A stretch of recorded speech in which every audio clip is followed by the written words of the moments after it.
Hello বন্ধুরা, welcome to নূপুরস cooking gallery. আশা করছি সবাই ভালো আছেন।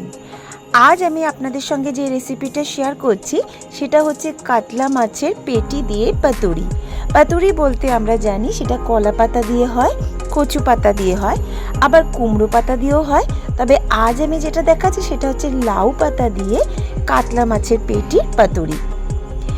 ভিডিওটি শেষ পর্যন্ত দেখার অনুরোধ রইল। ভালো লাগলে লাইক করবেন, শেয়ার করবেন, আর আমার পরিবারের সদস্য হওয়ার জন্য আমার চ্যানেল সাবস্ক্রাইব করে দেবেন প্লিজ। লাউ পাতা দিয়ে পাতুরি করার দুটো উপকারিতা আছে।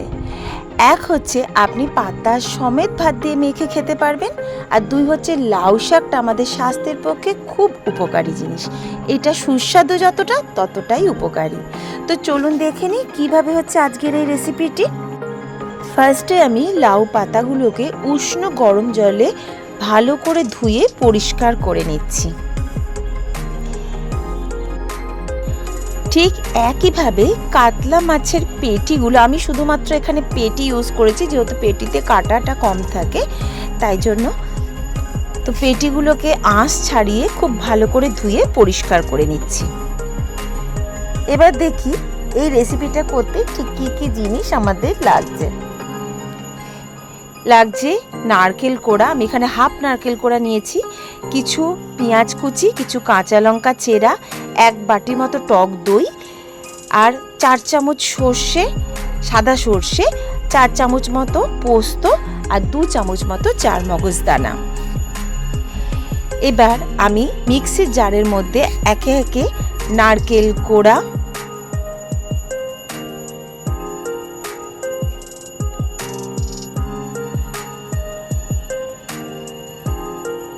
চারমগজ দানা,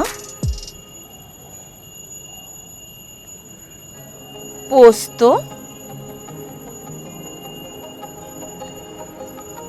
সাদা সর্ষে, আর দিচ্ছি 4-5টা কাঁচা লঙ্কা, আর দিচ্ছি 1 বাটি মতো টক দই।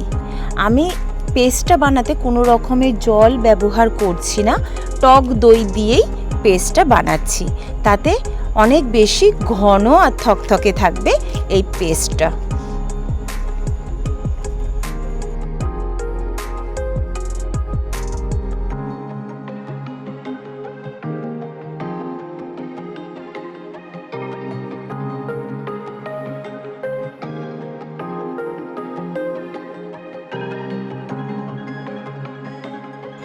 অন্যদিকে কিছু কাঁচা লঙ্কা আমি চিড়ে নিচ্ছি।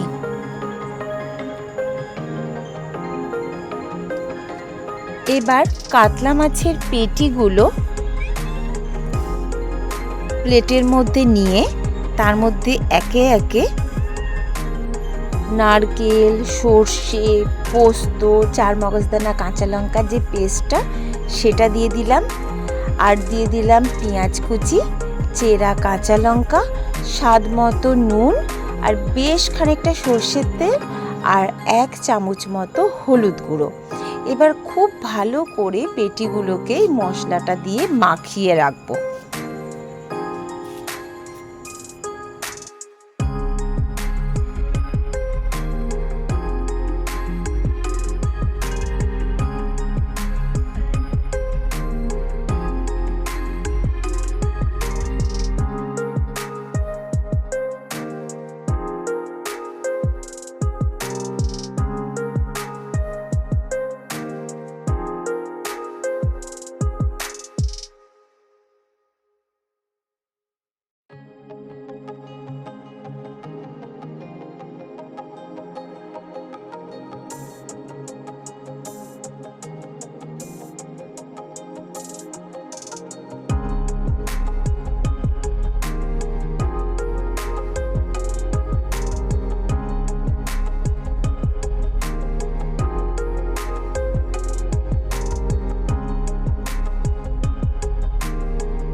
10 মিনিট মতো এটা মাখিয়ে রেখে দিলাম ম্যারিনেট করে। এবার একটা করে লাউ পাতা নেব, তার মধ্যে একটা করে পেটির মাছ তুলে রাখবো, আর বেশ খানিকটা তার সঙ্গে বাটা মশলাটাও দিয়ে দেব, পেঁয়াজ কুচি, কাঁচা লঙ্কা সব কিছু দিয়ে উপর থেকে আরও খানিকটা সর্ষের তেল দিয়ে পাতাটাকে খুব ভালো করে মুড়িয়ে সুতো দিয়ে বেঁধে নেব। এইভাবে প্রত্যেকটা মাছ আমি এক একটা পাতার মধ্যে দিয়ে ভালো করে মুড়িয়ে সুতো দিয়ে বেঁধে রেডি করে নিচ্ছি।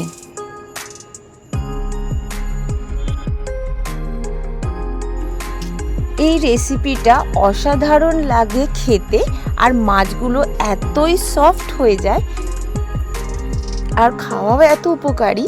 আপনারা জাস্ট একবার বাড়িতে ট্রাই করে দেখবেন, আর বাড়িতে যদি ট্রাই করেন আমাকে একটু কমেন্ট বক্সে জানাবেন। এখানে আমি সুতো বাঁধার জন্য হেল্প নিয়েছি, একা হাতে একটু মুশকিল পাতাটা ধরে একা একা বাঁধা, তাই আমি একজনের হেল্প নিয়ে সুতোটা ভালো করে বেঁধে নিলাম। এমন টাইট করে বাঁধবেন না যেন আবার পাতাটাই ছিঁড়ে যায়। এমনভাবে পাতাটা মোড়াতে হবে যাতে ভেতর থেকে মশলা বেরিয়ে না যায়। আর যখনই পাতাটা মধ্যে মাছটা রাখবেন, উপর থেকে আর একটু সর্ষের তেল দিয়ে সেটাকে সুতো দিয়ে ভালো করে বেঁধে নেবেন, যাতে মশলাটা ভেতরেই থাকে, বেরিয়ে না আসে। এইভাবে সমস্ত মাছগুলোকে আমি পাতার মধ্যে মুড়িয়ে সুতো দিয়ে বেঁধে নিচ্ছি, আর উপর থেকে দিয়ে দিচ্ছি খানিকটা সর্ষের তেল।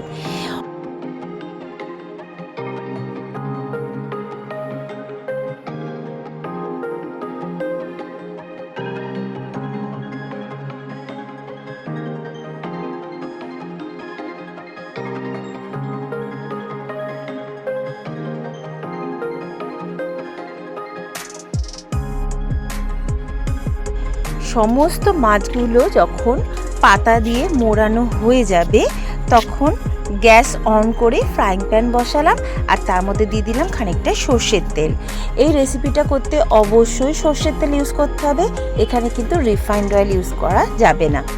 এবার সর্ষের তেলটা যখন গরম হবে তখন একে একে এই মোড়ানো মাছগুলো, লাউ পাতায় মোড়ানো মাছগুলো এর মধ্যে দিয়ে দিচ্ছি।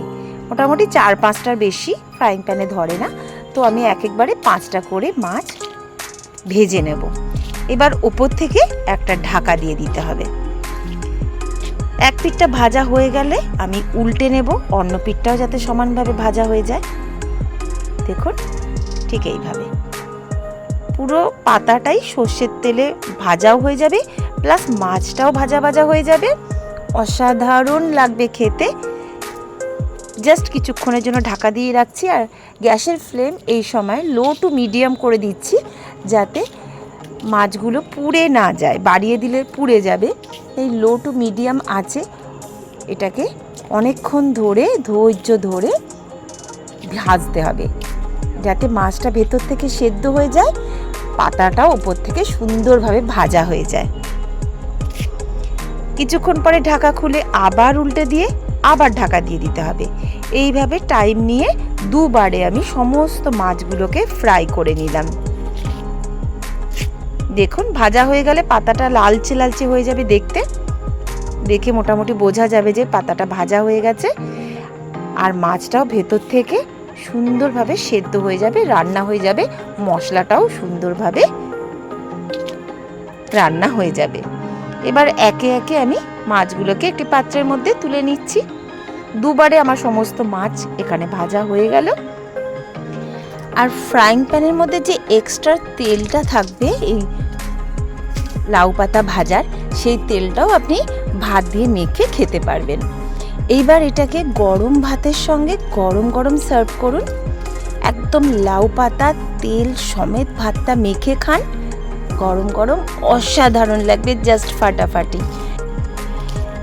বন্ধুরা আমার অনুরোধ, বাড়িতে প্লিজ একবার এই রেসিপিটা ট্রাই করে দেখুন।